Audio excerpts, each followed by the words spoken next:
Warahmatullahi wabarakatuh.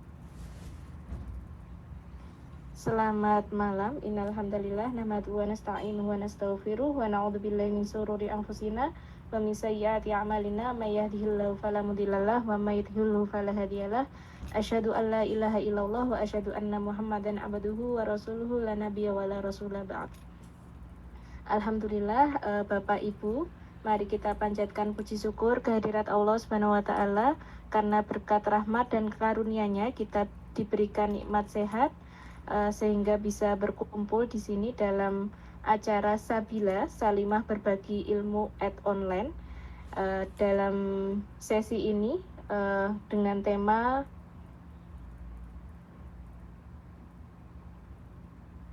tema kupas tuntas informasi keimigrasian dari kewarganegaraan Indonesia di Taiwan. Nah, tema malam ini cukup spesial ya.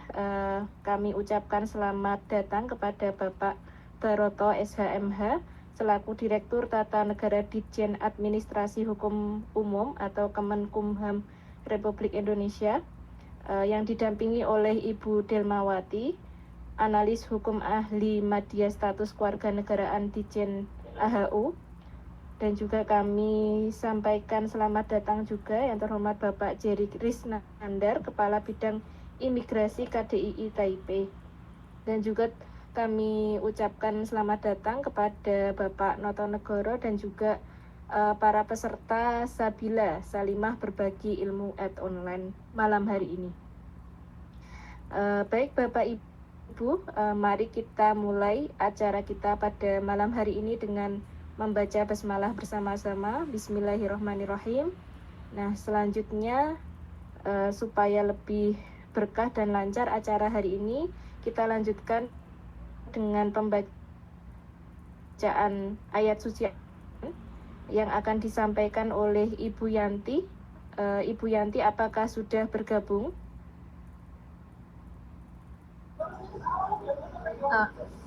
A'udzu billahi minasyaitonir rajim. Bismillahirrahmanirrahim. Taha ma anzalna 'alaikal qur'ana litashqa illa tadhkiratan liman yakhsha tanzilan mimman khalaqal arda was samawati al-ula ar-rahmanu 'alal 'arsy istawa lahu ma fis samawati wa ma fil ardi wa ma bainahuma wa ma tahta thara wa ila tajhar bil qawli fa innahu ya'lamu sirra wa akhfa Allahu la ilaha illahu lahul asmaul husna. Toha, kami tidak menurunkan Al-Quran ini kepadamu Muhammad agar engkau menjadi susah, melainkan sebagai peringatan bagi orang yang takut kepada Allah. Diturunkan dari Allah yang menciptakan bumi dan langit yang tinggi, yaitu yang maha pengasih, yang bersemayam di atas atas. Miliknya lah apa yang ada di langit, apa yang ada di bumi, apa yang ada di antara keduanya, dan apa yang ada di bawah. Jika engkau menunggu mengetahui rahasia dan yang lebih tersembunyi, dialah Allah, tidak ada Tuhan selain Dia yang mempunyai nama-nama yang terbaik. Sadaqallahul adzim. Baik, jazakillah khair Bu Yanti. Terima kasih atas pembacaan ayat suci Al-Qur'annya. Semoga bisa menjadikan berkah dalam acara kita pada malam hari ini. Baik, karena selanjutnya pemateri sudah bergabung bersama kita semua. Ada Bapak Baroto, Bapak Jerry, didampingi juga oleh Ibu Delmawati dan juga ada Bapak Noto Negoro. Untuk itu kami persilahkan terlebih dahulu kepada Bapak Baroto untuk menyampaikan materinya. Monggo Bapak. Baik, Ibu, terima kasih. Assalamualaikum warahmatullahi wabarakatuh. Waalaikumsalam warahmatullahi wabarakatuh. Salam sejahtera untuk kita semuanya dan salam kenal juga buat ibu-ibu warga Indonesia yang tergabung dalam organisasi Salimah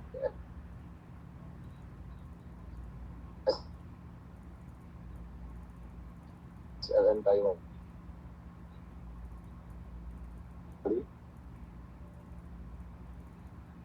Yang ruang diskusi yang kali ya.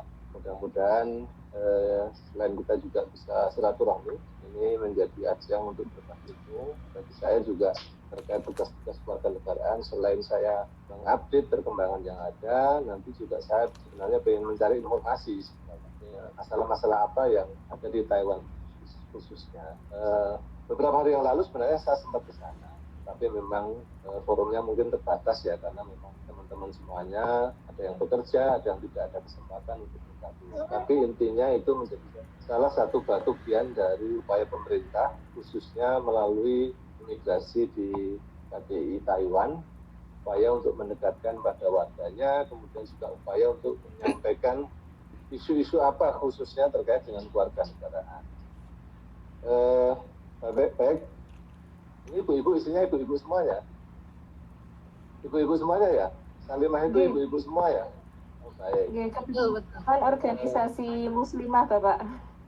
Makasih. Saya apresiasi, saya hormati ya. Terima kasih pada juga yang fasilitasi kemarin. Di sini juga Pak Noto dan rekan-rekan KDI. Tentunya kami senang sekali diundang oleh kawan-kawan Satma ini. Mudah-mudahan kami juga bisa berbagi lah. Dan saya berharap apa yang menjadi isu ini menjadi catatan kita.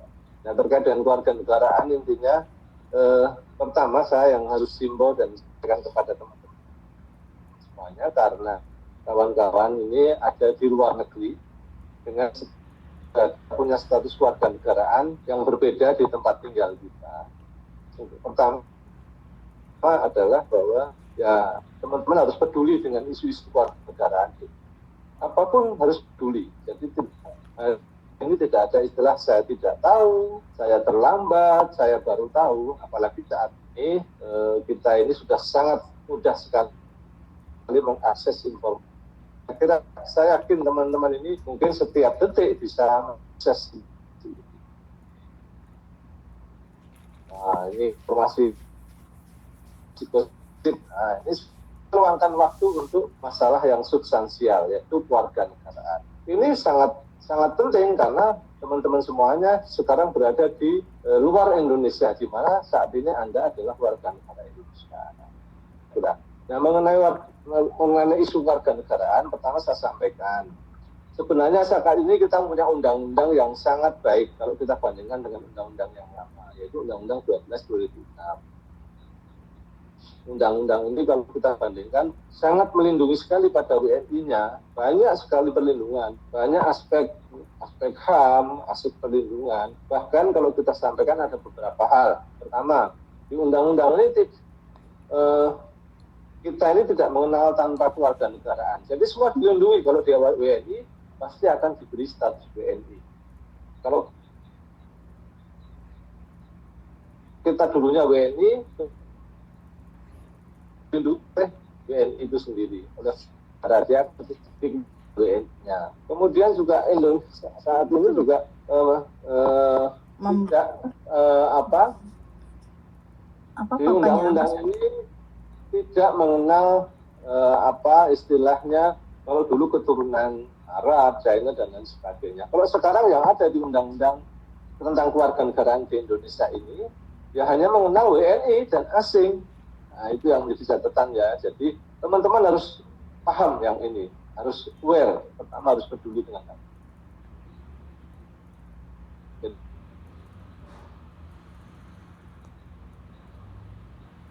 Jadi sangat luar biasa undang-undang.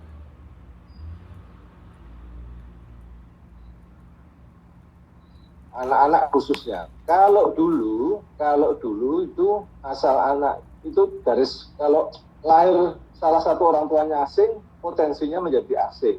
Salah satu orang tuanya Indonesia, kemudian salah satunya asing, yang anaknya menjadi asing. Nah ini tentunya menjadi tidak ada perlindungan bagi anak-anak. Nah, saat ini di undang-undang saat ini kalau salah satu orang tuanya adalah Indonesia, nah ini ya, nanti lengkapnya di Undang-Undang 12, nanti saya sampaikan yang pokok-pokok saja. Kalau salah satu orang tuanya adalah Indonesia, negara ini memberikan dia menjadi WNI, dia pasti menjadi WNI anak tersebut. Ini menjadi catatan. Jadi Bapak Ibu semuanya jangan khawatir dengan misalnya ya nanya di luar negeri lama ya, pasti kita ditaksir oleh orang asing atau sebaliknya kita naksir dengan orang asing.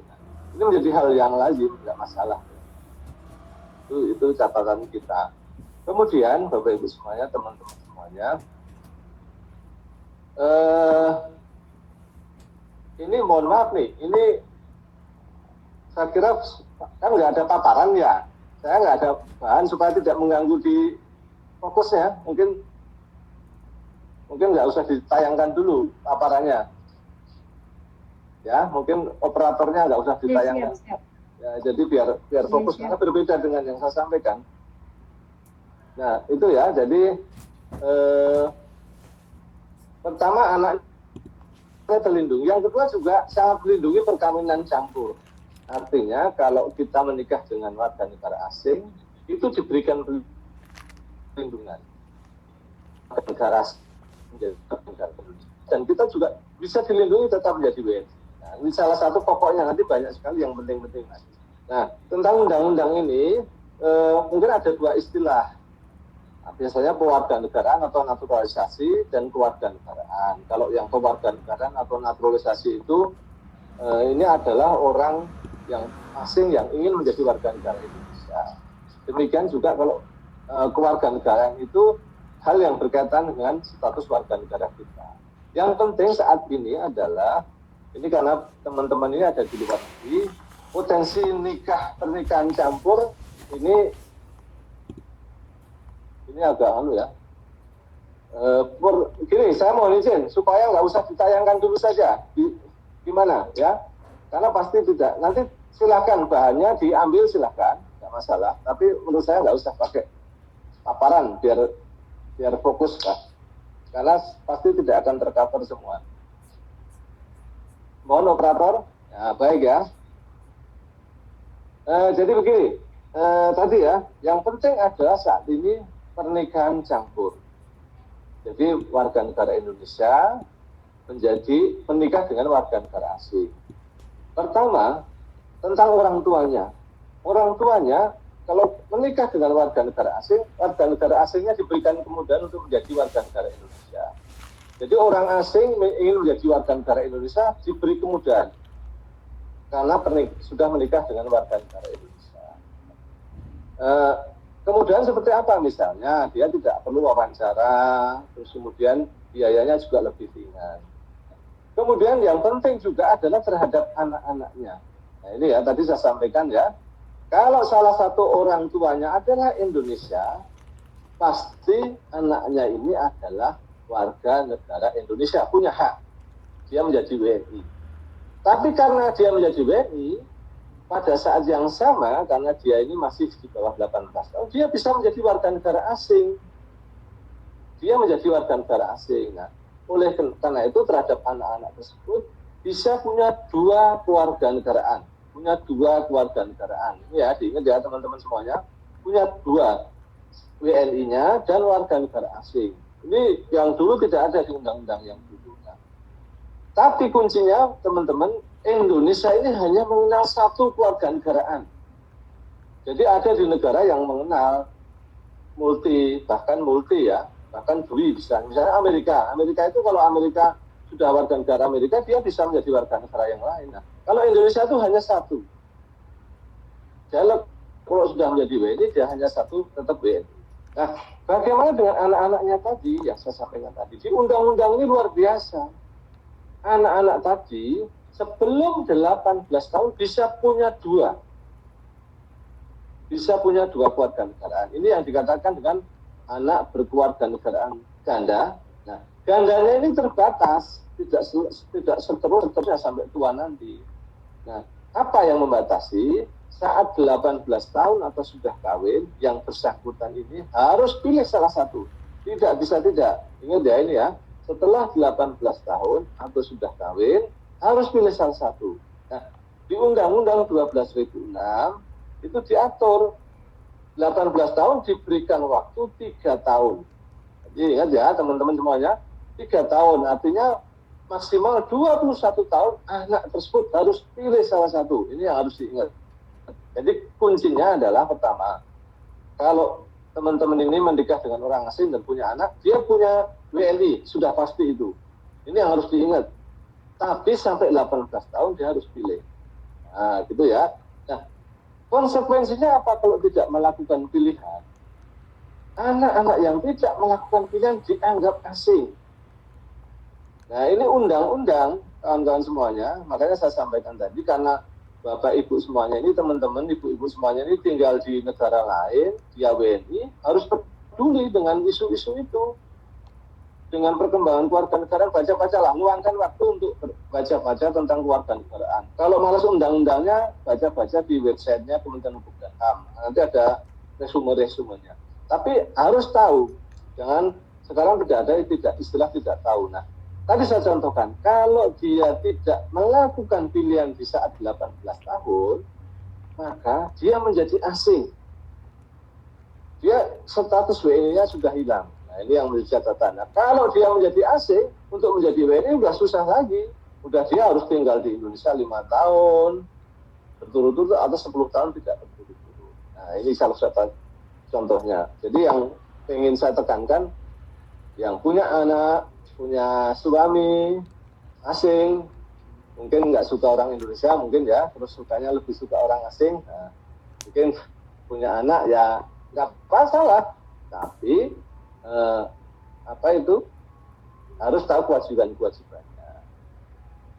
Nah, kemudian teman-teman semuanya, supaya menjadi 2 kewarganegaraan, undang-undang ini mengatur harus mengajukan, harus melaporkan. Kalau yang setelah 2006, ini nanti akan diberi affidavit. Nah, nanti akan dijelaskan juga kalau barangkali ada pertanyaan tentang affidavit. Affidavit itu disampaikan bahwa kalau dia punya affidavit, maka dia punya 2 paspor. Misalnya paspor Thailand, paspor Indonesia. Nah, tapi setelah 2006. Nah, undang-undang ini berlaku tahun 2006. Nah, yang sebelum 2006, anak-anak yang warganegaraan ganda tadi, anak berkewarganegaraan ganda, supaya bisa punya 2, dia harus mendaftar. Nah, pendaftarannya itu hanya waktu itu dibatasi 4 tahun. Sehingga tahun 2010, pendaftaran ini sudah tertutup. Jadi ya, catatannya ya, dia anak berkewarganegaraan ganda atau anak hasil perkawinan campur dari ibu-ibu lah dengan warga negara asing yang lahir sebelum 2006, supaya tidak kehilangan Indonesianya, dia harus mendaftar. Nah, pendaftarannya ini sudah berakhir di 2010. Nah, ini yang sekarang banyak terjadi. Nah, sementara kalau tidak mendaftar, dia menjadi asing. Nah, ini undang-undang, dia menjadi asing. Nah, jadi teman-teman semuanya, rupanya saat ini banyak sekali anak-anak yang tidak mendaftar. Karena macam-macam, karena tidak tahu, karena kepentingan lagi sekolah atau apa. Kemudian juga banyak anak-anak yang telat melakukan pilihan.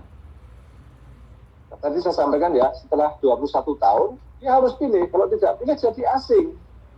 Tidak bisa ditawar-tawar lagi, nanti jangan, mungkin nanti ke Pak Jerry, ke KDII, oh kasihan saya tidak tahu, tiba-tiba asing. Nah, ini aturan, tidak bisa terus karena tidak tahu. Nah, teman-teman, Bapak Ibu semuanya, karena saat ini pemerintah itu menghadapi kondisi di mana ternyata banyak yang tidak tahu, banyak yang telat tadi. Sehingga di tahun ini diberikan kemudahan, diberikan dispensasi. Hanya tahun ini loh ya, ini bukan tidak bisa ditawar-tawar lagi. Ada aturan baru yaitu PP nomor 21 tahun 2022. Di PP ini memberikan kemudahan, anak-anak yang sudah menjadi asing tadi boleh mendaftar lagi menjadi WNI. Tapi ya tetap harus 1, nggak boleh 2 lagi. Jadi harus mendaftar lagi menjadi, supaya dia tidak kehilangan WNI-nya. Sangat kemudahan itu apa saja? Kemudahan pertama, biayanya ringan. Kalau orang asing ingin menjadi WNI, kita kenal dengan naturalisasi, itu biayanya 50 juta. Kalau yang ini anak-anak yang telat tadi, barangkali putra-putra dari ibu semuanya ini, hanya 5 juta. Hanya 5 juta. Kemudian persyaratannya karena dia asing, ya persyaratannya seperti layaknya orang mendaftar, orang asing yang mendaftar menjadi WNI. Harus melengkapi skim, harus melengkapi akta nikah, harus akta kelahiran, bla bla macam. Tapi diberi kemudahan juga. Misalnya, kalau tidak ada skim bisa digantikan dengan biodata dari Kementerian Dalam Negeri. Nah, contohnya seperti itu, apalagi yang ada di dalam negeri. Nah, kemudian yang menjadi catatan terhadap ini, karena ini adalah dispensasi, maka ya tidak terus-menerus, namanya dispensasi dimanapun namanya kebijakan nggak terus-menerus. Ini hanya 2 tahun. 2 tahun sejak pemberlakuan PP, yaitu 31 Mei 2022, kalau 2 tahunnya berarti 31 Mei 2024. Jadi Bapak Ibu semuanya, tolong ini teman-teman semuanya barangkali punya putra atau tetangganya atau kawan-kawan yang punya putra pasti berpotensi untuk itu. Pertama, dia mungkin ABG, anak berkeluarga negaraan ganda. Kalau anak berkeluarga negaraan ganda, misalnya belum 18 tahun, ya tunggu 18 tahun dia harus tentukan pilihan. Tapi kalau yang sudah lewat, memang rata-rata kebanyakan kan menjadi WNI asumsinya. Ya ada mungkin yang ingin tetap menjadi asing. Tapi ini saya lebih fokus ke rata-rata kan pengen tetap WNI. Mereka bekerja di luar negeri oke lah, tapi saya tetap WNI. Nah kan gitu. Nah kalau tetap seperti itu, dan dia sudah berusia di atas 21 tahun, tolong ingatkan, saat ini mungkin tinggal 1 tahun lagi. Tidak ada istilah tidak tahu. Tidak ada istilah telat lagi. Maksimal 31 Mei 2024 anak tersebut harus daftar. Jadi tolong ya, nanti persyaratan mungkin ada di bahan, nanti bisa silakan di-download atau mungkin bisa menghubungi KDII melalui Pak Jerry, imigrasi, nanti ada persyaratan di situ. Silakan dipenuhi, berproses saja. Yang penting nggak usah dipikirkan, wah ini persyaratannya banyak, belum sudah merasa berat terus. Penuhi satu-satu, nggak ada yang susah di situ. Intinya secepatnya segera dimasukkan permohonan itu supaya tidak melewati 31 Mei 2024. Kalau itu sudah lewat, Bapak Ibu semuanya, teman-teman semuanya, sudah ada pilihan. Dia menjadi asing. Nah itu ya, itu salah satu poin yang saat ini saya menjadi fokus, saya tekankan. Nah selain itu teman-teman semuanya, yang sering menjadi persoalan di kita, bahwa Indonesia ini kan hanya mengenal kewarganegaraan tunggal, ya, ini ya teman-teman. Dan namanya di luar negeri punya paspor itu harus ada lapor. Kalau tidak lapor, terancam menjadi asing. Jadi ini yang sering saya lihat, kebanyakan migran-migran itu mereka tidak melapor.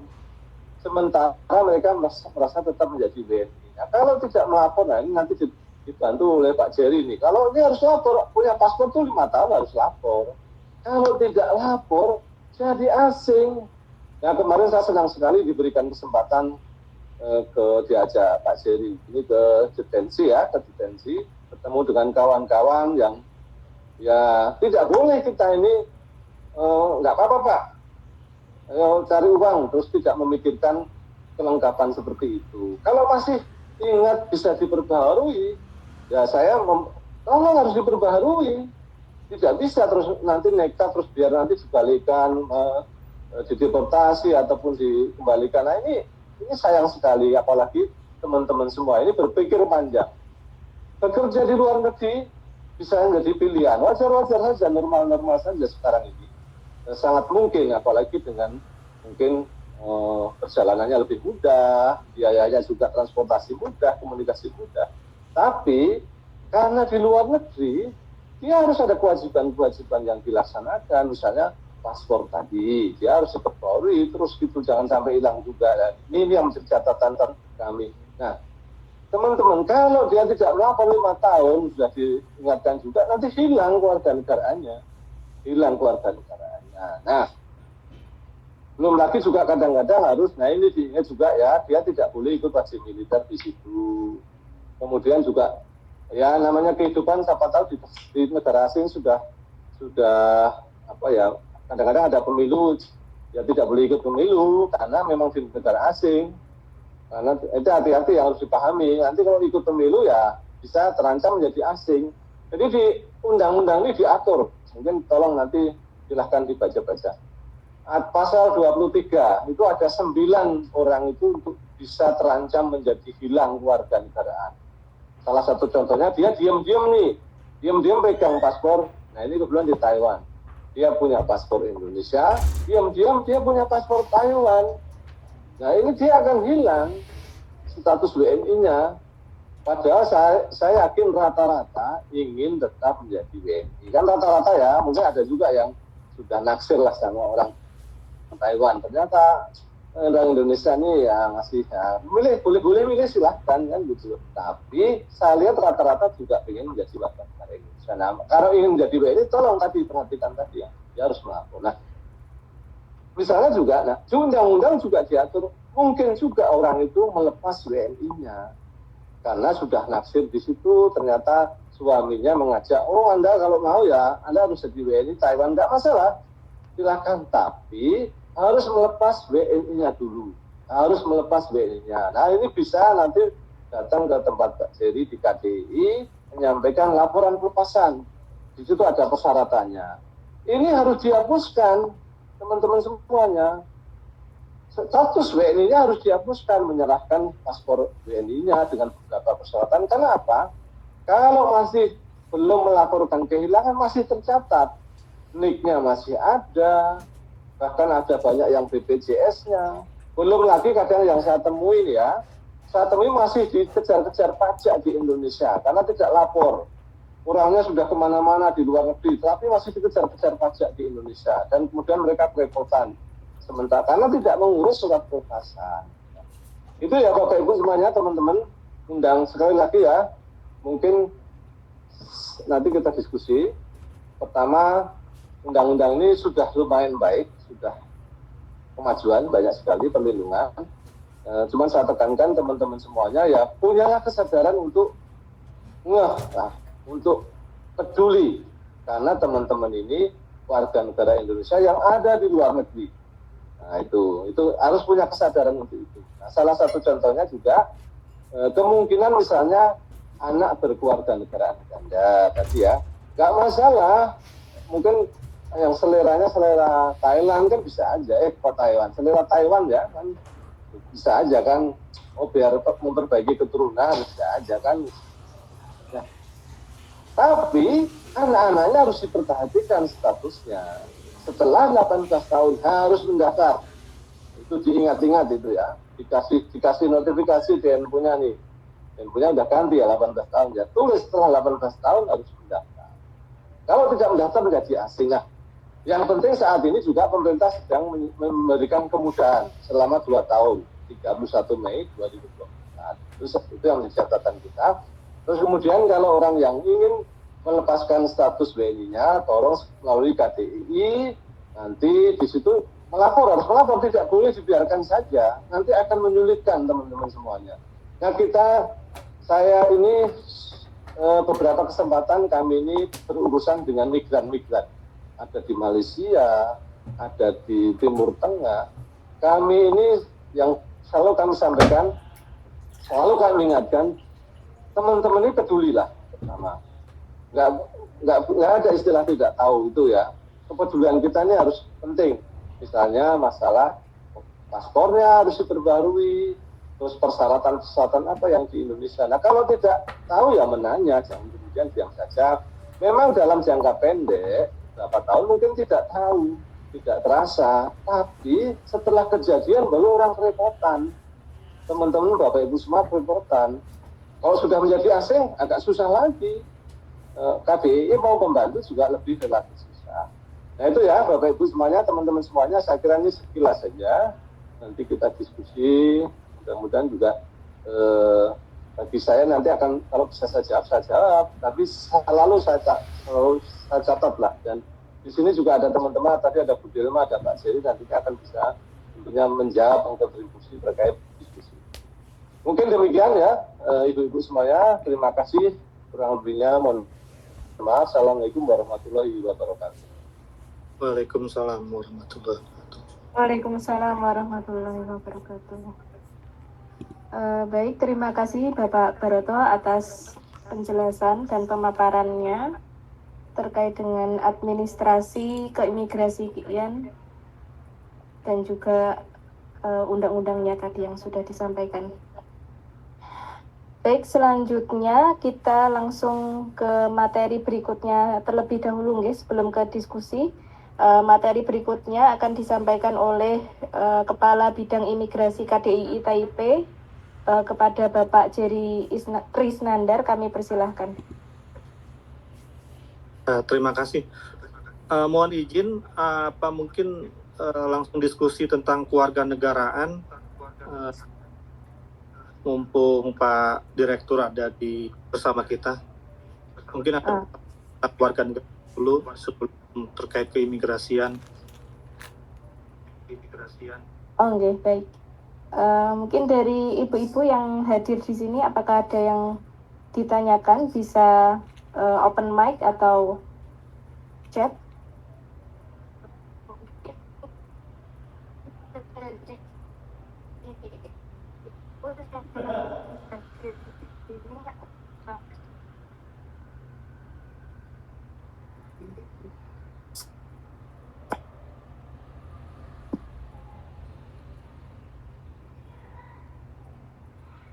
Nah, ini kebetulan sudah ada pertanyaan yang di chat Bapak Baroto dan Bapak Jerry. Untuk yang kewarganegaraan, saya kira dari pertanyaan dari Mamah Liling terlebih dahulu, nggih. Kalau dari Mamah Liling, kalau udah punya KTP Taiwan, apakah bisa balik jadi WNI lagi? Nomor 2, anak lahir di Taiwan, apakah harus bukan APDF di Taiwan atau di Indonesia? Terima kasih Bapak atas jawabannya.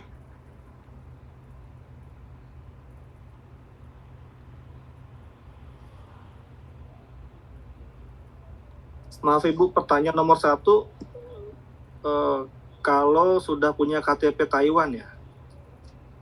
Kalau sudah punya KTP Taiwan, apakah bisa menjadi WNI lagi? Karena kalau udah punya KTP Taiwan berarti udah jadi orang Taiwan gitu ya.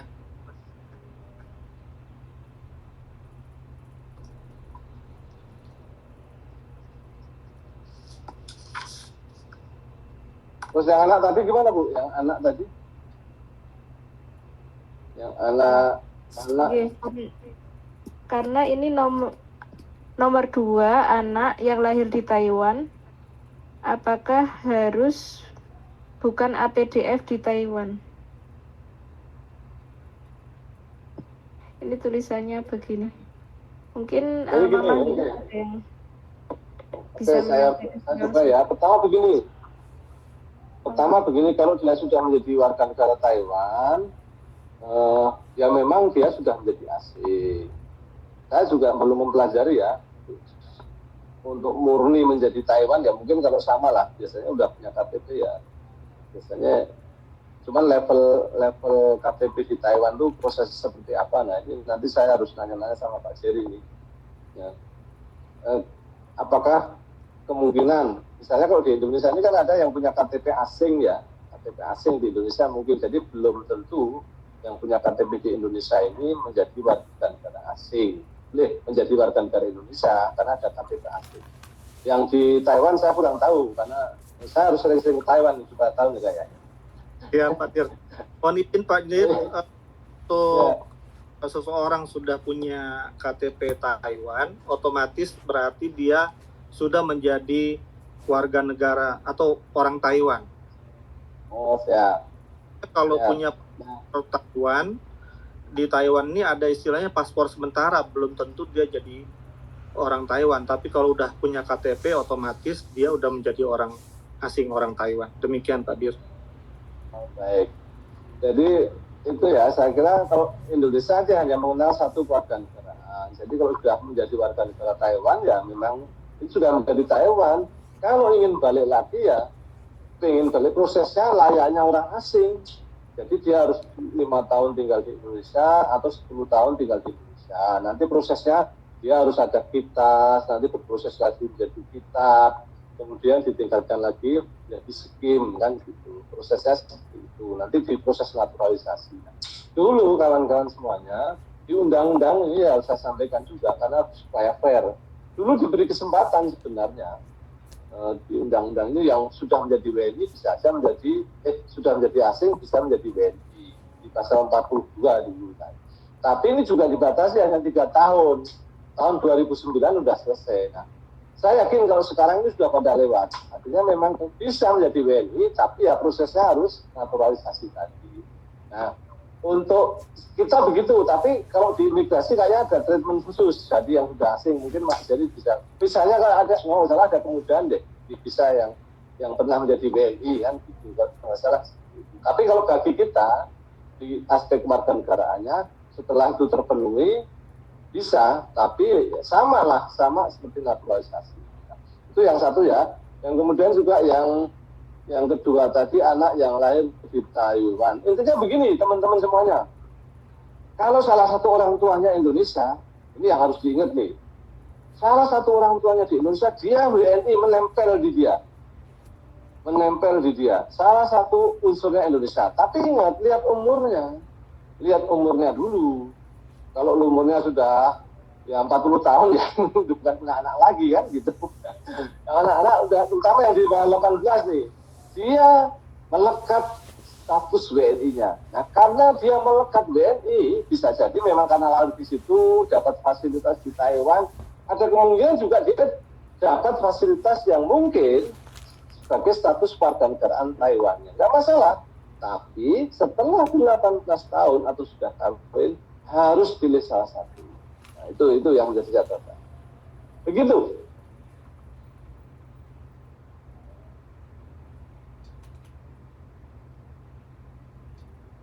Ya, baik, terima kasih Pak Broto atas jawabannya. Mungkin dari Mamah Liling ada yang mau ditanyakan lagi? Iya, Assalamualaikum Pak. Ya, biar lebih jelas. Ini Pak, kalau bikin affidavit buat anak yang lahir di Taiwan itu bikinnya di Indonesia apa di Taiwan? Saya kan pernah bawa anak pulang, katanya harus di Indonesia. Dari Indonesia katanya kan anaknya lahir di Taiwan, balik lagi harus ke Taiwan. Jadi yang mana yang benar?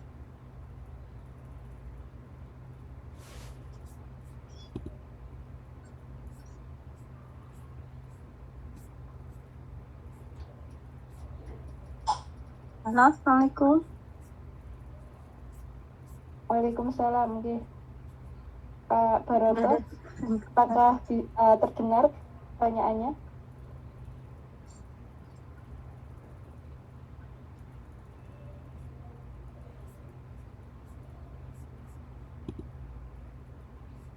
Mungkin finalnya kali Mbak ya.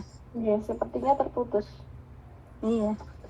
Mungkin dari Bapak Jerry, apakah ada yang mau ditanggapi? Monggo. Oh iya. Nah itu Pak Direktur, Pak Baroto sudah bergabung kembali. Mohon izin Pak Dir, tadi ada pertanyaan. Kalau mau urus affidavit, apakah di Taiwan atau di Indonesia Pak?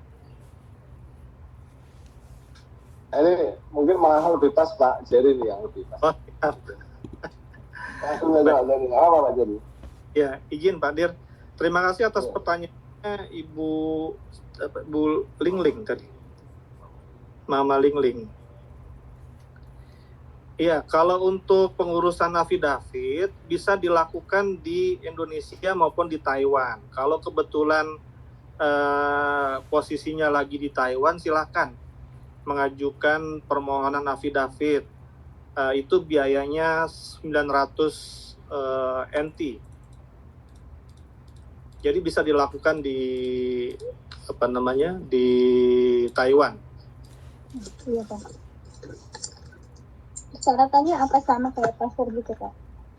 Persyaratannya sebenarnya sudah ada di websitenya KDEI. Silahkan Ibu baca dulu atau lihat dulu di website KDEI. Yang jelas harus ada paspor kedua orang tua. Kemudian juga paspor asing anak. Okay. Kemudian juga ada ARC kedua orang orang tuanya, kemudian ada kartu keluarga yang terbaru, surat keterangan lahir dalam bahasa Inggris yang sudah dilegalisir oleh pengadilan dan KDEI, surat nikah atau surat cerai orang tua, pas foto anak, dan bukti pembayaran 900 N. Itu sudah ada di website KDEI, silahkan dibuka dulu ya. Oke Pak, terima kasih. Berarti satu orangnya itu 900 ya Pak? 900 NT. Itu biaya.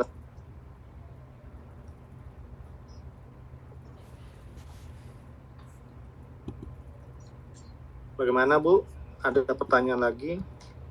Oh, terima kasih, sudah jelas sekali. Terima kasih banyak Pak atas jawabannya. Terima kasih. Assalamualaikum. Waalaikumsalam.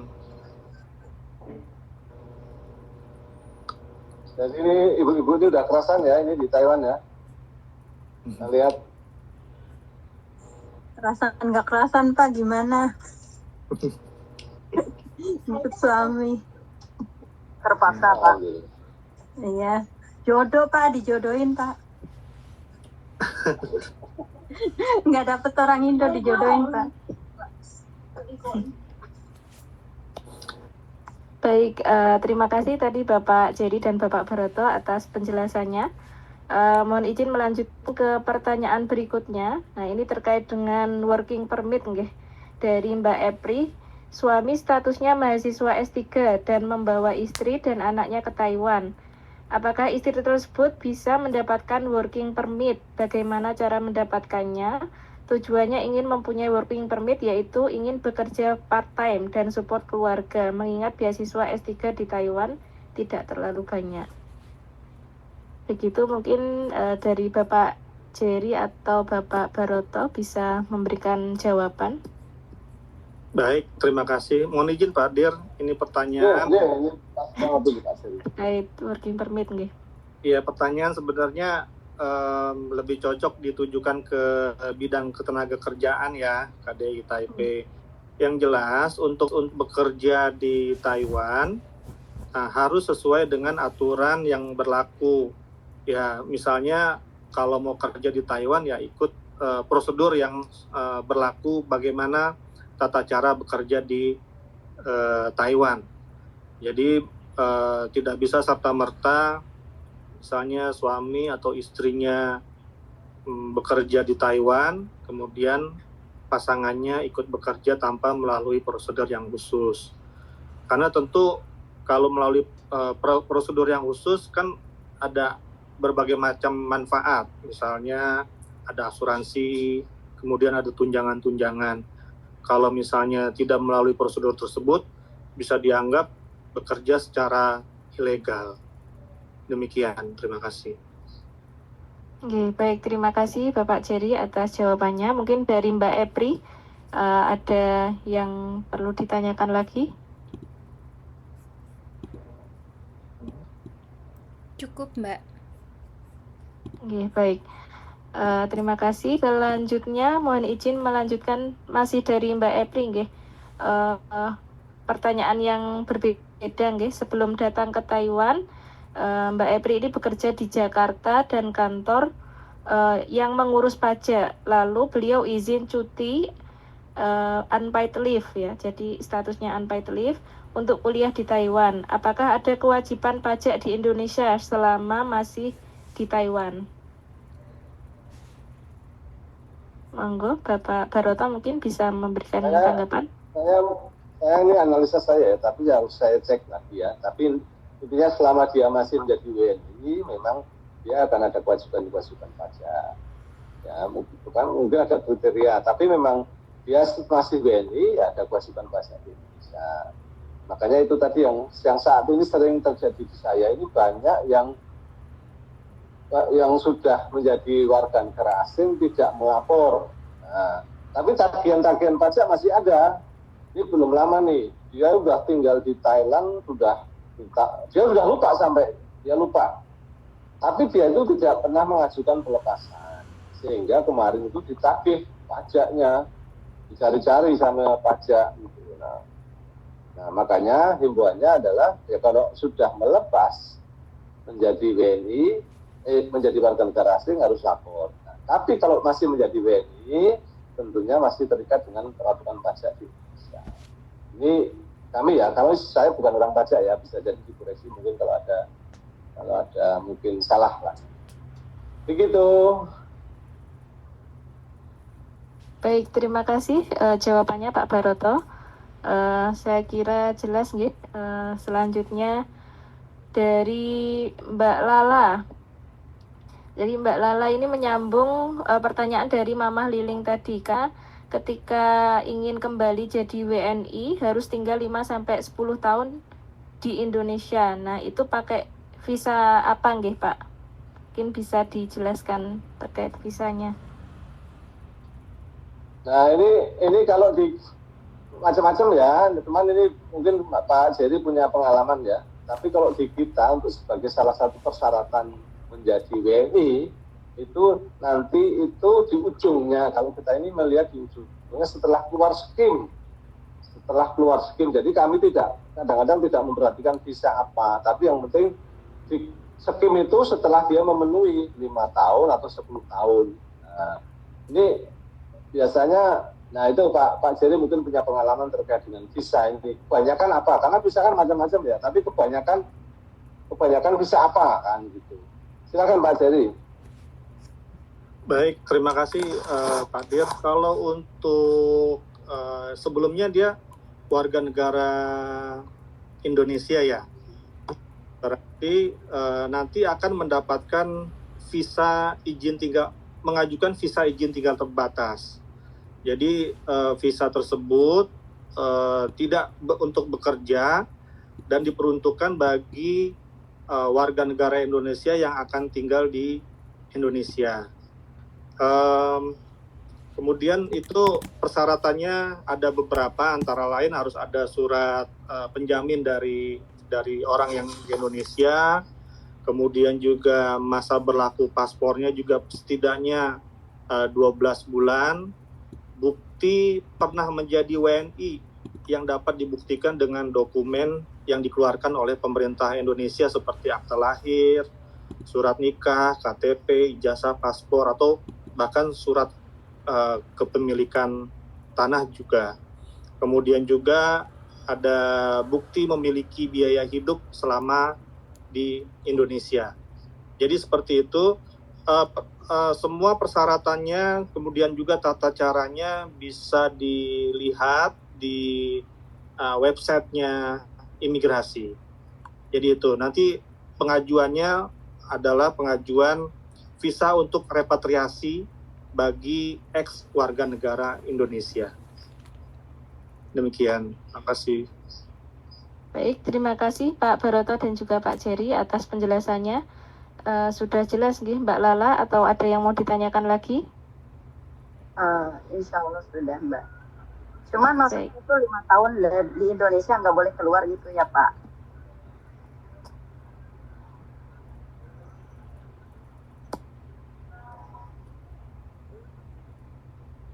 Iya Bu, jadi selama 5 tahun berturut-turut berada di Indonesia. Oh siap. Mau tanya Pak, ini mengenai anak saya kan memang dari dulu tuh belum ada peraturan yang tadi bilang bisa double warna negara ya. Jadi mereka sekarang tuh udah WNA negara Taiwan gitu. Nah, bila mana mereka mau menjadi WNI itu syarat-syaratnya kita lihat di imigrasi juga apa Pak?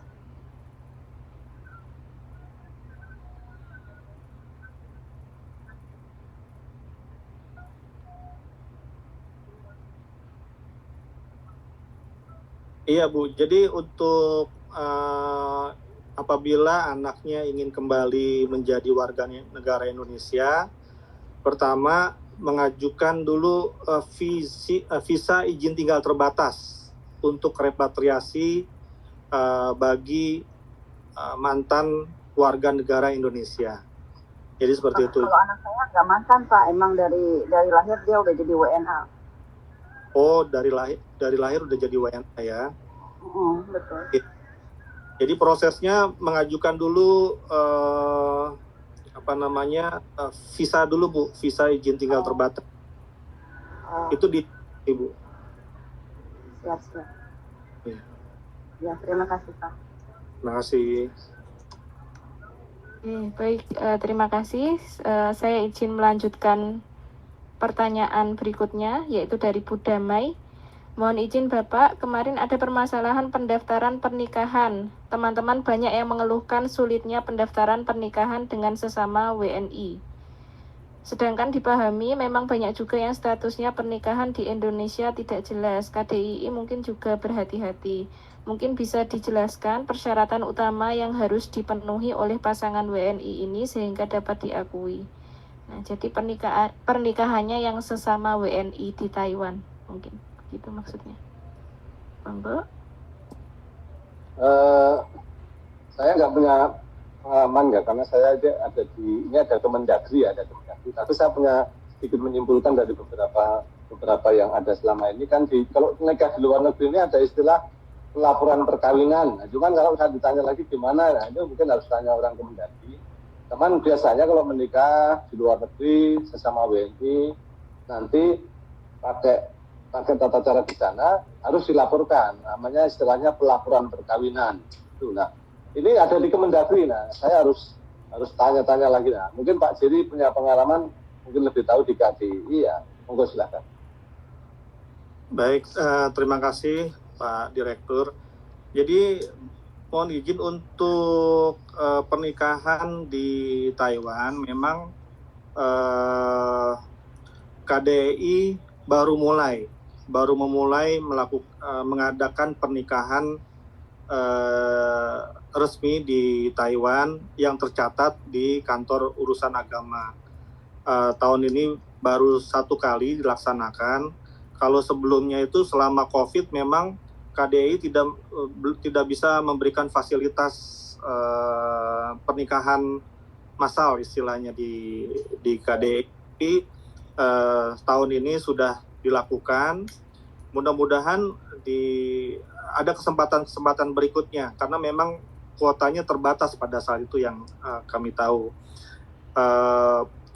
Itu nanti akan disampaikan melalui pengumuman di websitenya KDI atau di media sosialnya KDI.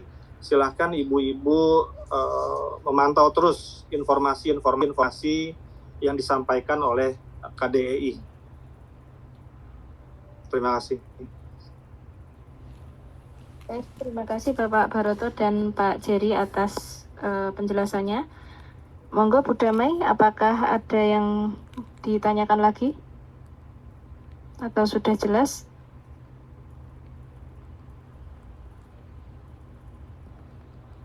Sepertinya jelas nggih. Kalau ada yang ditanyakan lagi mungkin nanti di lain kesempatan. Mohon izin melanjutkan pertanyaan berikutnya dari Bu Yuli.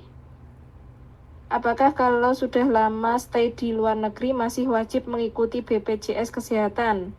Karena sebelum ke luar negeri belum daftar BPJS. Mungkin dari Pak Baroto. Jadi BPJS ini kan akses kesehatan saya kira masih perlu ya. Jadi kan gini, apalagi masih status WNI. Memang yang saya tahu nih, karena saya bukan orang BPJS, tapi saya beberapa kali berinteraksi dengan teman-teman BPJS dan kita punya program yang sama. Bahkan dari BPJS itu biasanya langsung ke luar negeri juga. Ya, biasanya memang jemput bola. Tidak tahu kalau di Taiwan apakah sudah pernah atau belum. Tapi ini memang bentuk fasilitas yang disediakan negara. Jadi kalau selama dia masih menjadi WNI ya, saya kira ini dimanfaatkan lah BPJS.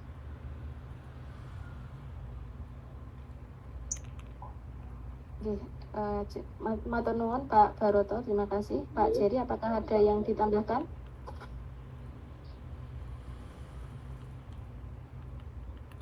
Belum. Jadi silakan kalau misalnya masih ada pertanyaan terkait kewarganegaraan. Oh ya, untuk yang kewarganegaraan mungkin ini yang terakhir ya. Izin bertanya, ada pengalaman dari teman Bapak, istri WNI dan suami warga Pakistan yang menikah di Taiwan. Suatu ketika mereka berencana untuk berkunjung ke Indonesia, tapi suami tidak mendapatkan izin visa untuk masuk ke Indonesia.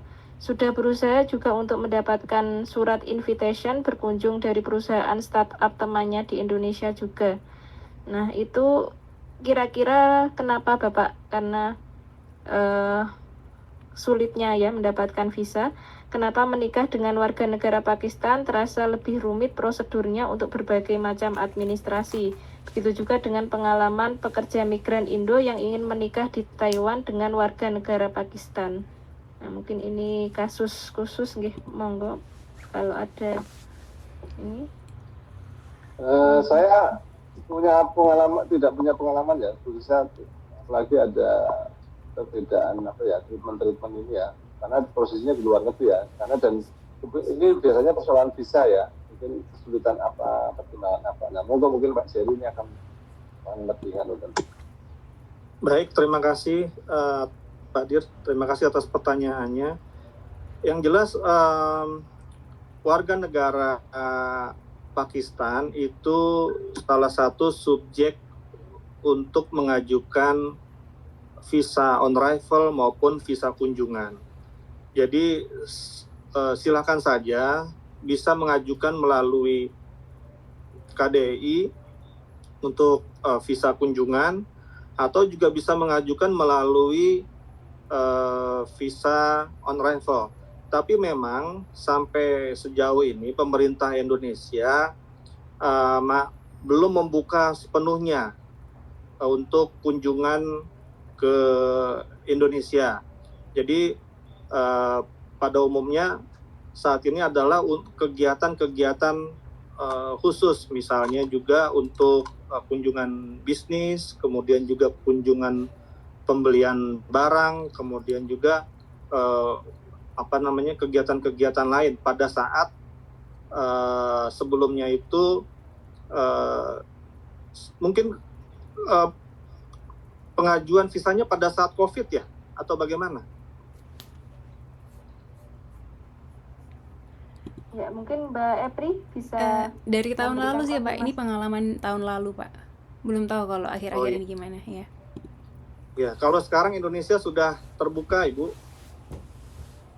Kalau pada saat COVID memang hanya untuk kegiatan tertentu, misalnya untuk melakukan pekerjaan darurat, pembicaraan bisnis, pembelian barang, kemudian juga untuk tugas pemerintahan. Tapi kalau sekarang sudah terbuka, silakan ajukan melalui KDI atau melalui website di imigrasi. Baik Pak, terima kasih. Ya, Baik, demikian mungkin pertanyaan yang terkait dengan kewarganegaraan. Sekali lagi terima kasih Bapak Baroto tadi penjelasan paparan di awal, dan juga Bapak Jerry tadi ya sudah memberikan penjelasan atas pertanyaan-pertanyaannya. Selanjutnya mungkin bisa dilanjutkan ke materi dari migrasi KDI nggih Pak Jerry, monggo dipersilahkan. Baik, terima kasih atas kesempatannya. Assalamualaikum warahmatullahi wabarakatuh. Waalaikumsalam warahmatullahi wabarakatuh. Yang terhormat Bapak Direktur Tata Negara, Direktorat Jenderal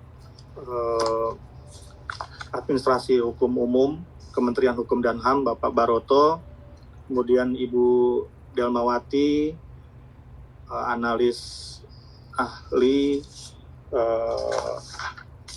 analis hukum ahli media, status kewarganegaraan Dirjen AHU, kemudian ada Pak Noto, analis keimigrasian bidang imigrasi, serta ibu-ibu perwakilan Salimah luar negeri di Taiwan.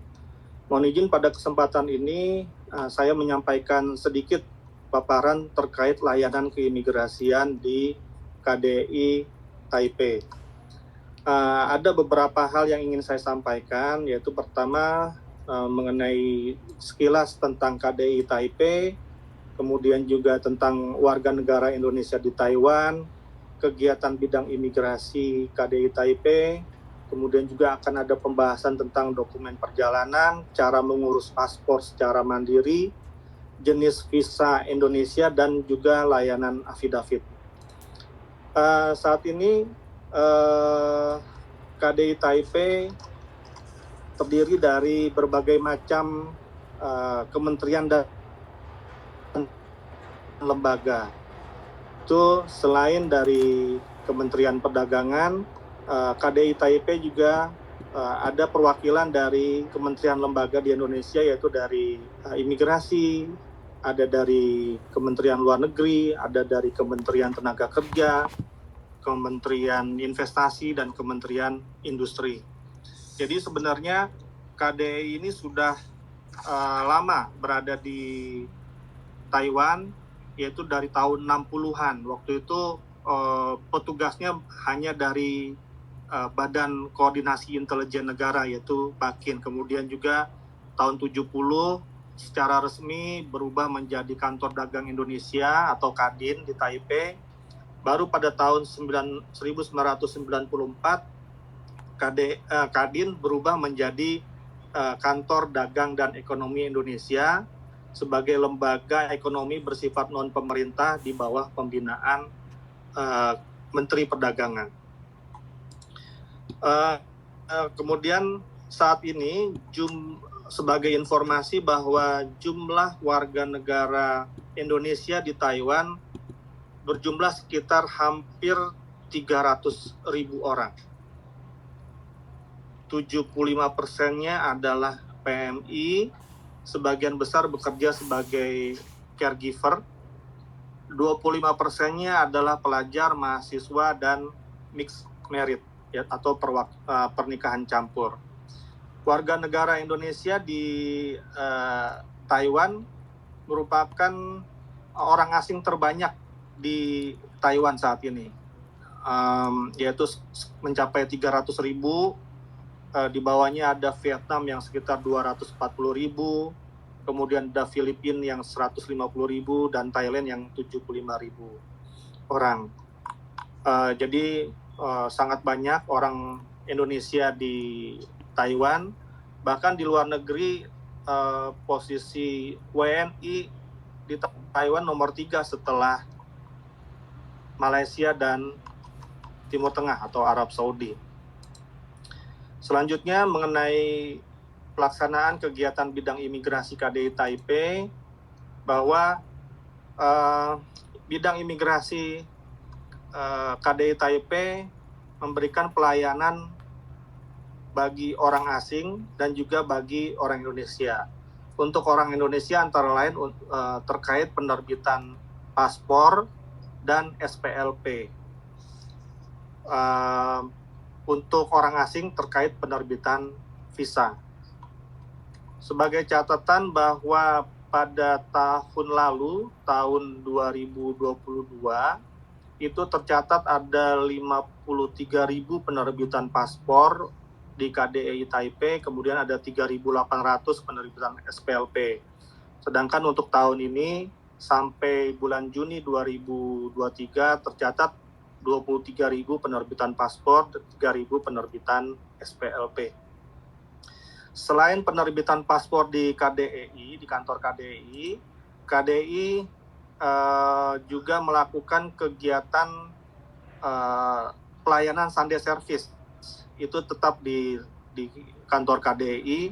Jadi 1 bulan sekali bidang imigrasi KDI Taipei membuka pelayanan di hari Minggu.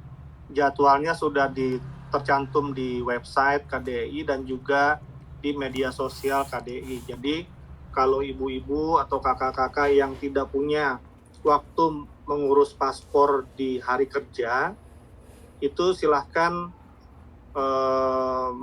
mendaftar di hari Minggu, yaitu cuma 1 bulan sekali. Kemudian selain kegiatan di hari Minggu atau Sunday service, KDI Taipei juga melakukan kegiatan mobile service. Kalau mobile service ini kegiatannya di luar kota Taipei. Seperti tanggal 9 Juli kemarin, KDI Taipei berkunjung ke kota Taichung untuk memberikan pelayanan keimigrasian, yaitu penerbitan paspor. Kemudian juga ada desk konsultasi, misalnya mau tanya mengenai ketenaga kerjaan atau mengenai pernikahan. Itu KDI Taipei menyediakan tempat untuk pelayanan dan konsultasi. Jadi kegiatan mobile service ini memang ditujukan untuk warga negara Indonesia yang berada di luar kota Taipei. Jadi kita mendekatkan diri dengan warga negara Indonesia di luar kota. Selanjutnya, selain itu, bidang imigrasi KDI Taipei juga memberikan pelayanan penerbitan SPLP ke teman-teman kita yang berada di pusat detensi imigrasi Taiwan. Jadi untuk diketahui bahwa di Taiwan ini ada 4 pusat detensi besar, yaitu di Shanxia, di New Taipei City, kemudian ada di kota Ilan, di Nantou, dan juga di Kaohsiung. Kita, bidang imigrasi KDI Taipei, paling tidak 1 bulan sekali berkunjung ke tiap-tiap pusat detensi untuk penerbitan SPLP. Kemudian juga selanjutnya kami akan menyampaikan cara pengurusan paspor RI secara mandiri. Karena terus terang sampai saat ini selalu banyak pertanyaan bagaimana cara mengurus paspor secara mandiri. Mengingat sebagian besar teman-teman, khususnya PMI, mengurus paspor secara melalui agensi dengan berbagai macam alasan, misalnya takut atau tidak tahu caranya. Jadi kesempatan ini kesempatan yang baik bagi kita untuk mengetahui bagaimana cara pengurusan paspor RI secara mandiri. Pertama, ada beberapa persyaratan. Persyaratannya itu sederhana, yaitu membawa asli dan fotokopi paspor yang lama. Jadi paspor yang lama difotokopi 1 lembar ukuran kertas A4, kertas biasa, kertas fotokopi biasa. Kemudian juga membawa asli dan fotokopi ARC, fotokopinya juga 1 lembar ukuran kertas fotokopi biasa. Kemudian juga sudah melakukan pembayaran di Bank Changhua, yaitu sebesar 800 NT. Jadi tidak melakukan pembayaran di KDEI. Pembayaran di Bank Changhua ini bisa dilakukan di Bank Changhua mana saja yang terdekat dan bisa diwakilkan oleh orang lain, misalnya oleh teman atau majikan atau bos atau dosennya. Jadi silakan. Kemudian juga membawa dan mengisi formulir pendaftaran. Formulir pendaftaran itu bisa di-download di website KDEI atau juga bisa diperoleh di kantor KDEI. Kemudian untuk paspor hilang ada syarat tambahan, misalnya kebetulan paspornya hilang atau kecurian atau bagaimana. Yang penting nanti bawa surat keterangan lapor hilang dari kantor imigrasi Taiwan setempat. Khusus untuk paspor bagi WNI yang lahir di Taiwan, bagi anak WNI yang lahir di Taiwan, itu ada diperlukan surat keterangan lahir dalam bahasa Inggris yang sudah dilegalisir dari pengadilan setempat dan juga dilegalisir di KDEI. Kemudian juga bawa paspor kedua orang tua, bawa surat nikah orang tua, dan juga bawa ARC orang tua. Sedangkan untuk WNI yang menikah dengan warga Taiwan itu bawa juga kartu keluarga Taiwan yang terbaru. Kemudian ada beberapa contoh dokumen yang dibutuhkan untuk mengurus paspor, ada di gambarnya, yaitu ada fotokopi di next slide itu ada, yaitu fotokopi ARC, ada fotokopi paspor, ada formulir, kemudian juga bukti pembayaran di Bank Changhua, dan juga apabila paspornya mau dikirim ke alamatnya masing-masing, bisa membeli amplop Hemau yang dapat dibeli di toko 7-Eleven terdekat. Itu di next slide-nya. Selanjutnya, saya mau di kesempatan ini juga mau menyampaikan tips mudah mengurus paspor Indonesia. Next slide, please. Ya, itu pertama, pastikan masa berlaku paspor kurang dari 3 bulan. Jadi misalnya sekarang tanggal 15 Juli, jadi yang bisa mengajukan pendaftaran melalui online atau melalui website KDEI itu adalah yang expirednya maksimal di bulan atau di tanggal 15 Oktober. Atau kalau memang dalam keadaan mendesak, misalnya ibu-ibu atau kakak-kakak mau melakukan perjalanan ke luar negeri, tetap kami akan layani. Silakan hubungi nomor hotline kami pada hari kerja dari hari Senin sampai hari Jumat, dari jam 9 sampai jam 4 sore. Jadi nomor 1, pastikan masa berlaku paspor kurang dari 3 bulan. Setelah dilihat masa berlaku paspor kurang dari 3 bulan, lakukan pendaftaran melalui website KDEI. Itu tata caranya mudah, sudah tertera di website KDEI dan juga di media sosial KDEI, baik di Facebook maupun di Instagram. Kemudian setelah mendapatkan jadwal, lakukan pembayaran di Bank Changhua terdekat sebesar 800 NT. Setelah bayar, datang ke KDEI sesuai jadwal dengan membawa berkas persyaratan tadi. Dan pada saat di kantor KDEI, jangan lupa untuk berpakaian yang rapi dan sopan, karena paspor kan sekarang masa berlakunya 10 tahun. Jadi kalau kita nggak pakai baju yang bagus, nanti selama 10 tahun kita ngelihat di paspor kita bajunya atau foto kita kurang bagus ya pakaiannya. Dan jangan lupa menggunakan pakaian atau kerudung yang tidak berwarna putih.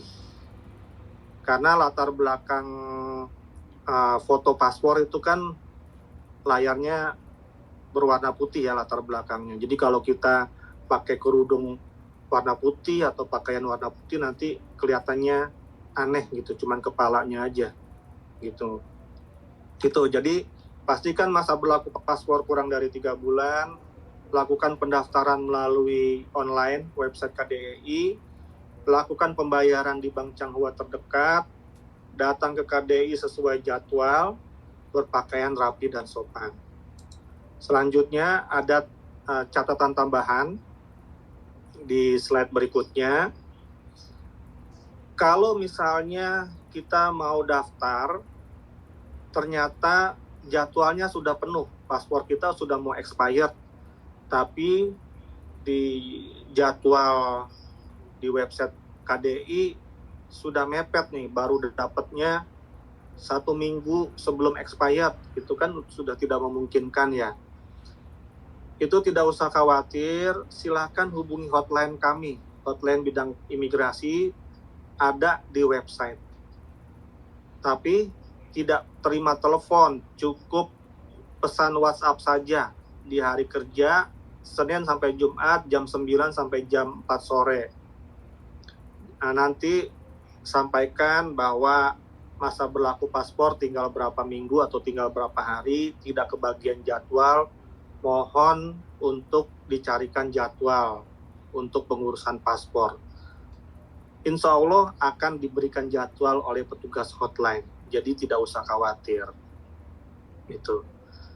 Kemudian juga sudah tertera biaya pelayanan keimigrasian, itu di slide yang masih sama sebelumnya. Jadi untuk pengurusan paspor yaitu sebesar 800 NT. Kemudian untuk SPLP itu biayanya 240 NT.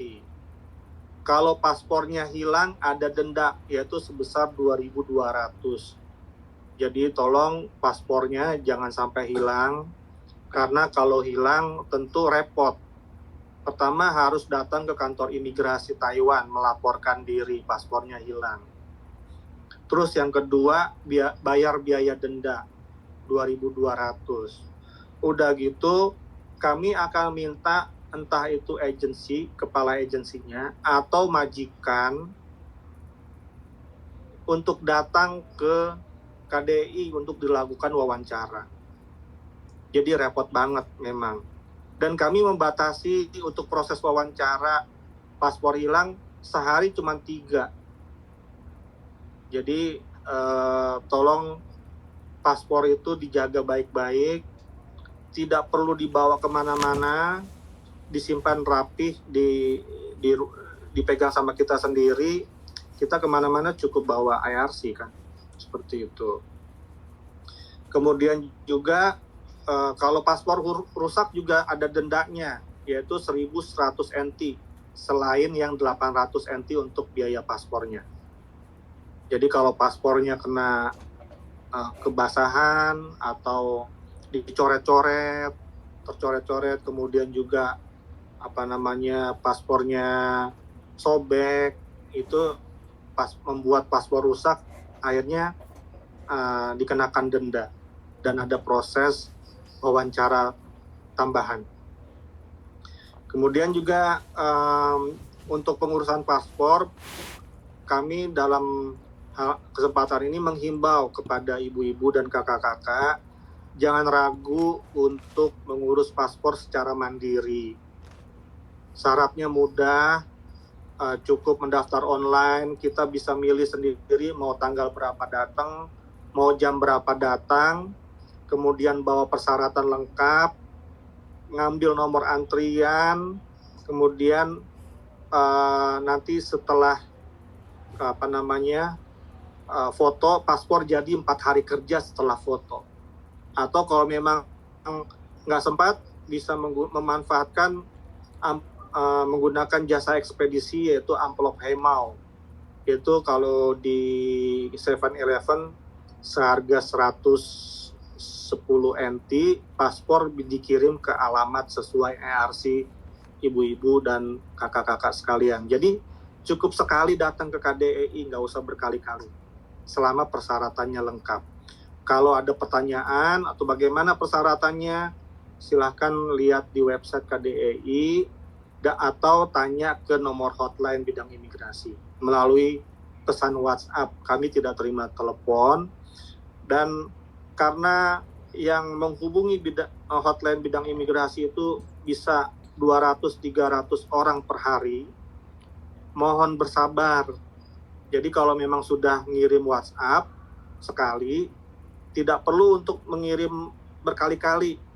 Karena kalau misalnya jam 10 ngirim pesan WhatsApp, belum dijawab, jam 9:30 udah ngirim lagi, otomatis pesan WhatsApp ibu-ibu atau kakak-kakak jadi naik. Padahal kami menyisir dari yang paling dulu mengirim WhatsApp-nya. Jadi cukup sekali aja, nanti langsung kami jawab. Tinggal tunggu antrian aja gitu untuk balasan WhatsApp-nya. Selanjutnya di kesempatan ini juga saya akan menyampaikan tentang visa Indonesia. Mungkin ada saudara atau teman yang ingin berkunjung ke Indonesia.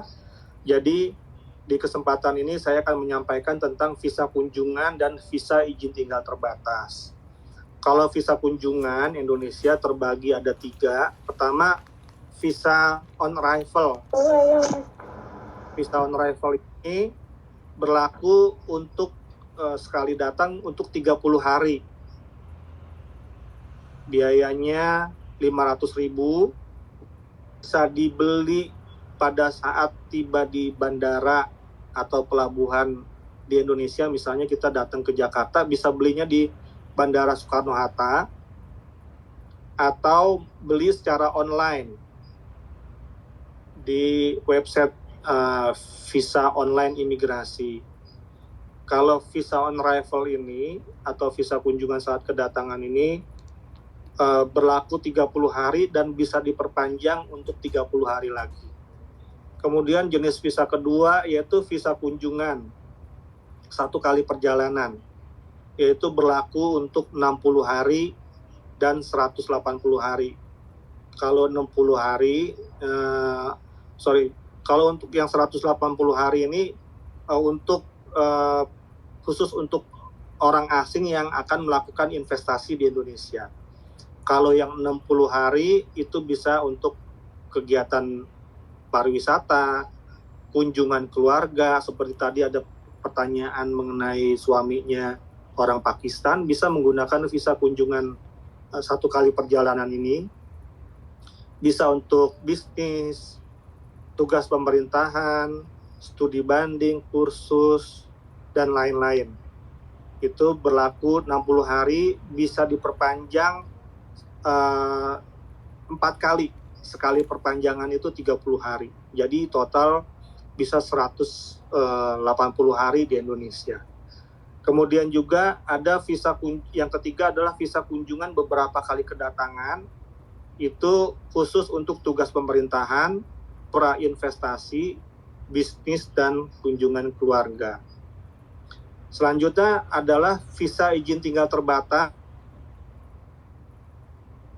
Itu bekerja dan juga tidak dalam bekerja. Kalau bekerja misalnya sebagai pegawai di perusahaan di Indonesia, kalau tidak dalam rangka bekerja bisa untuk penanaman modal asing, mengikuti pelatihan dan penelitian ilmiah, mengikuti pendidikan, kemudian penyatuan keluarga, atau juga kembali menjadi warga negara Indonesia bagi ex-WNI.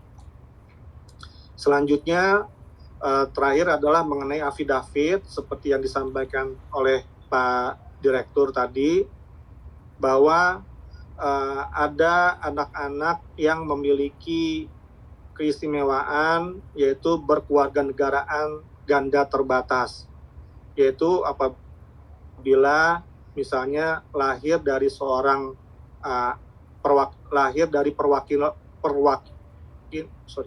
perkawinan yang sah dari seorang ayah WNI dan ibu WNA, atau juga lahir dari perkawinan yang sah dari seorang ayah WNA dan ibu WNI. Ada kemudian juga anak yang dilahirkan di luar wilayah Indonesia dari seorang ayah dan ibu warga negara Indonesia yang karena ketentuan dari negara tempat anak tersebut dilahirkan memberikan kewarganegaraan kepada anak yang bersangkutan. Misalnya anak Indonesia, anak orang Indonesia, tapi lahir di Amerika. Amerika akan memberikan kewarganegaraan Amerika. Itu termasuk kategori anak berkewarganegaraan ganda. Untuk anak-anak berkewarganegaraan ganda terbatas tersebut,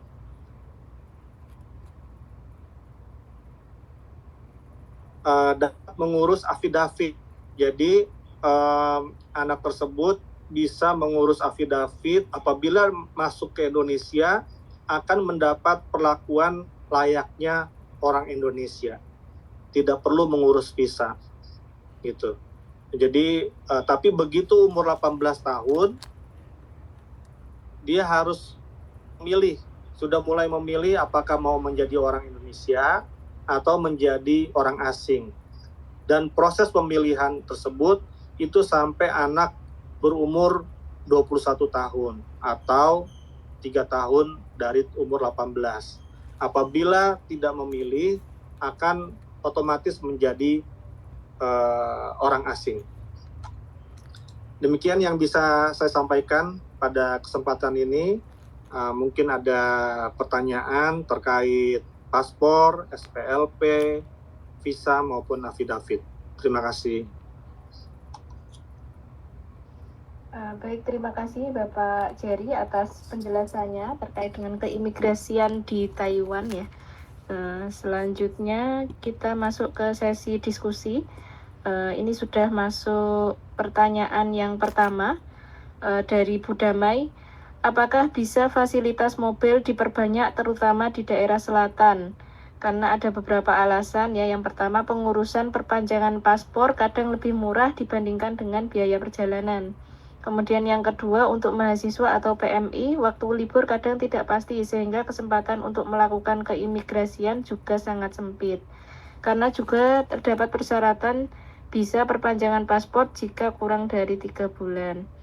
Nah, kedua, saran untuk website KDII lebih mudah diakses melalui gadget. Beberapa kali contoh tata cara pembayaran tidak bisa dibuka melalui gadget.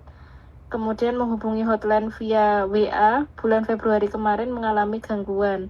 Terima kasih Bapak, mohon dipertimbangkan. Mungkin ada tanggapan dari Bapak Jerry, monggo. Baik, terima kasih atas pertanyaan dan juga masukan dari Ibu Damai tadi ya. Ya. Jadi untuk kegiatan mobile service memang untuk tahun 2023 ini KDI Taipei hanya melakukan 5 kali kegiatan ya. Insya Allah di tahun 2024 tahun depan KDI akan lebih banyak untuk melakukan kegiatan di luar kota Taipei, yaitu kegiatan mobile service. Ini sudah disiapkan, insya Allah di tahun mendatang akan lebih banyak kegiatan-kegiatan mobile service. Kemudian mengenai website, kita akan terima kasih atas masukannya. Kami akan terus memperbaiki supaya tampilan website KDI lebih ringan, lebih mudah diakses oleh ibu-ibu, kakak-kakak maupun warga negara Indonesia di Taiwan. Mengenai hotline juga akan terus kami tingkatkan pelayanannya. Saat ini alhamdulillah sepertinya sudah lebih responsif. Kami telah menambah jumlah petugas hotline, jadi bisa lebih cepat merespon pertanyaan dari ibu-ibu maupun kakak-kakak sekalian. Terima kasih. Baik, terima kasih Bapak Jerry atas tanggapannya. Untuk pertanyaan yang kedua dari Ibu Tarilah, izin bertanya Bapak mengenai paspor RI, apakah nama di paspor bisa dirubah atau ditambahkan nama ayah? Kalau bisa bagaimana prosedurnya? Kalau tidak, bagaimana solusinya untuk yang punya nama di paspor hanya satu kata dan ada rencana masuk ke negara Arab Saudi melalui Indonesia? Konon peraturan di sana nama di paspor minimal 2 kata. Gitu mungkin bisa ditanggapi Pak Jerry, monggo. Terima kasih atas pertanyaan Ibu Tarilah. Untuk penambahan nama silahkan Bu datang ke KDI dengan membawa dokumen yang mendukung dengan adanya penambahan nama tersebut. Misalnya menggunakan nama ayah ya, yaitu dengan menggunakan dokumen atau membawa dokumen akte lahir atau ijazah atau surat nikah yang menyatakan nama dari pemohon, nama bapak dari pemohon tersebut tercantum di dokumen tersebut sebagai dasar KDI memberikan pelayanan penambahan nama di paspor. Jadi silakan datang ke KDI. Baik, terima kasih jawabannya Bapak Jerry. Selanjutnya, apakah ada pertanyaan lagi? Mungkin dari ibu-ibu yang hadir di melalui video call bisa disampaikan secara langsung.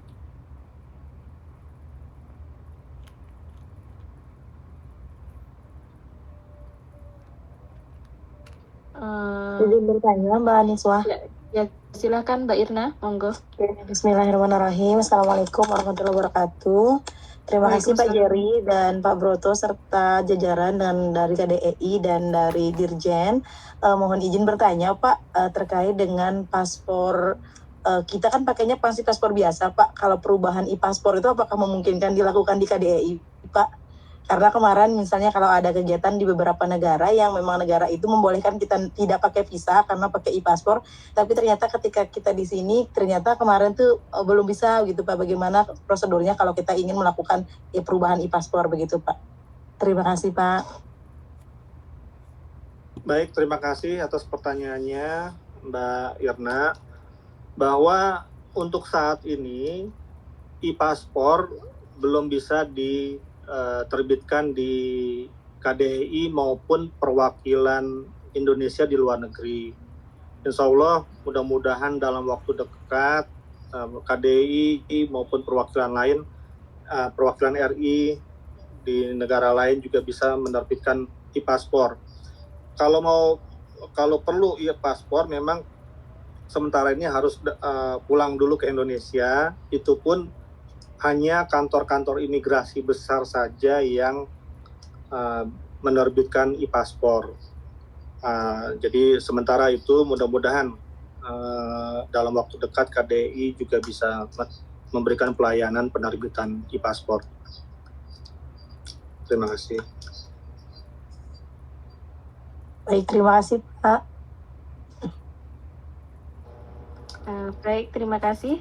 Mungkin sekali lagi ada yang mau bertanya terkait dengan keimigrasian di Taiwan. Monggo, Ibu-ibu.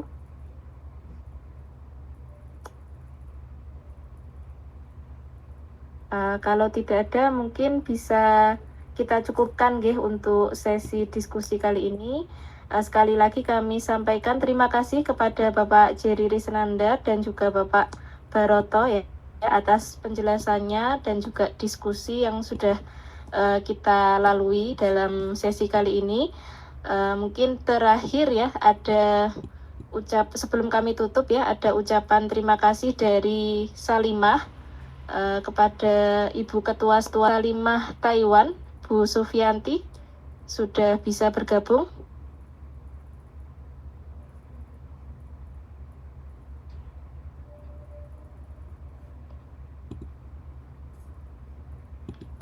Bu Sufi, halo. Assalamualaikum Mbak Niswa. Oh ya, monggo Bu Sufi. Waalaikumsalam. Halo, Assalamualaikum Mbak Niswa. Waalaikumsalam warahmatullahi wabarakatuh. Monggo Bu Sufi. Oke, baik.